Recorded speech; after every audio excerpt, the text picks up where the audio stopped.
You ever have one of those days that just sneaks up on you, not because something big happened, not because the sky fell or the world turned upside down.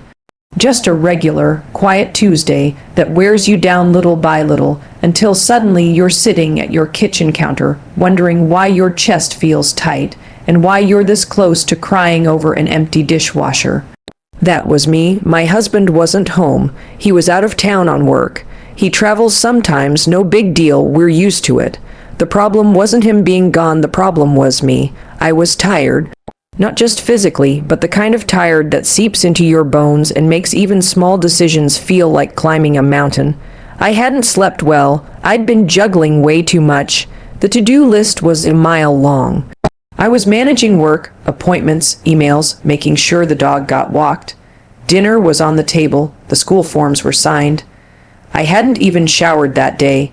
And on top of it, I was carrying that invisible weight, the emotional load, the one so many women carry silently. That heavy, invisible checklist we're always running in our heads, and here's where things get interesting. I was in the kitchen folding laundry that had been sitting in the dryer for 2 days when I heard it. Crash, not a small noise, a loud, jarring something. Definitely, just broke kind of crash, that kind of crash that instantly tightens your chest, and I did what most people would do in that moment. I snapped. What was that? I yelled louder than I meant to. No response. I walked quickly to the living room, already tense, ready to unleash that storm that builds when you feel like the last thread holding your day together just snapped.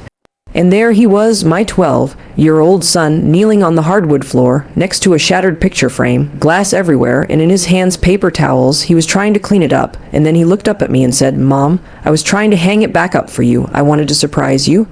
And I swear to you, in that moment, the anger just dissolved completely, because there it was, the truth, not in the broken glass, not in the mistake, but in his intention. He wasn't being reckless.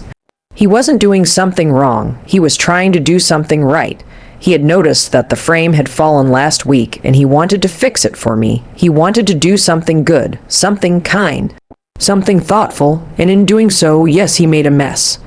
But how many of us, in our effort to do the right thing, make a mess along the way? And as I stood there watching him, on his knees, picking up tiny shards of glass with those soft, clumsy hands, I thought, how many times have I done the same? How many times have I tried to do something loving and fumbled it? How many times has someone tried to show up for me, not perfectly, but sincerely, and I missed it because I was too focused on the mess? That moment snapped me out of it, snapped me out of the spiral I was in. Because we talk a lot about perfection, about doing things the right way, about hustle and productivity and showing up strong.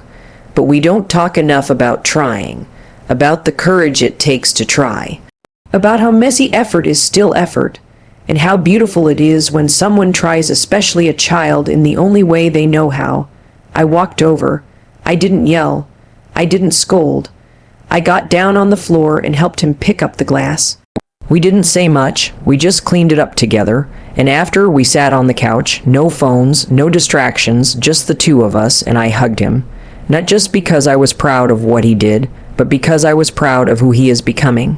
And in that hug, I felt something else too, grace, the kind of grace we rarely give ourselves, the kind of grace we forget to extend to others when we're burned out and overwhelmed, the grace to make mistakes, to be human, to try even if we fall short. That night, something shifted in me, not because my son fixed a picture frame, but because he reminded me of what really matters, the intention behind the action, the love behind the effort, the quiet acts of trying that go unnoticed every day.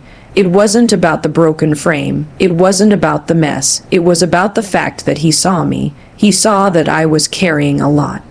And instead of ignoring it, he acted in the best way he knew how, and that's the part that gets me, because so often we don't know what to do, we don't have the perfect words, we don't have the energy or the tools or the time, but we have the heart, and when we lead with that, when we act from a place of love, of sincerity, of I just want to help, that's when the magic happens. So no, my husband wasn't home that night. But you know who was? My son. And he reminded me that love doesn't always show up with fanfare.